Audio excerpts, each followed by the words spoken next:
Good morning. Welcome back. Time right now is 6:11. Safety is top of mind as tens of thousands of Borderlands students return to the classroom. And joining us now to discuss back-to-school safety is Dr. Ogachika Lozi, an infectious disease specialist. Doctor, thanks so much for being here. Thanks for having me.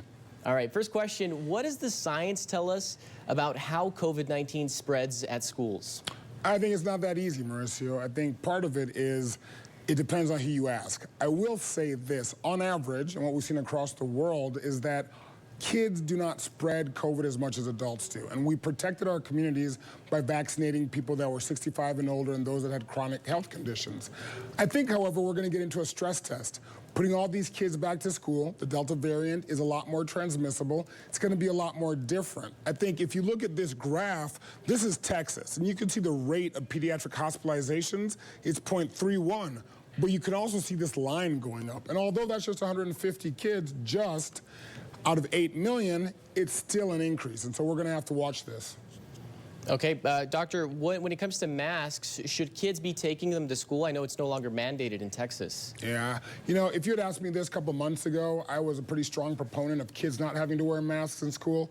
Like I said before, the Delta variant has changed all of that. I think parents that are concerned about their kids and spread, wear the mask. The CDC's own data said it only provides about 20 to 30% protection, but it's better than zero protection against this new Delta variant. Yeah, specifically, what do you want parents to know about Delta variant? Because there's a lot of headlines out there about it. So what do you think is important for them to know? I think it depends on the population. If you're above 12 or if you have a child above 12, I think it is fair to go get them vaccinated. It protects them against the Delta variant that's a lot more contagious. If you have an under 12, obviously they can't get the vaccine. Protect them where they can. I think, however, it's important for these kids to go to school and get the learning that they may have been denied last year. Dr. Lozi, you yourself are a parent, so what are you going to be looking out for with your kids as they head back to school? You know, it's interesting. My son, for example, plays basketball and has been playing basketball throughout this pandemic, went to camp during the summer and has not gotten sick. My daughter, who's a sophomore at Young Women's Academy and EPISD, she's vaccinated, so it's a very different conversation.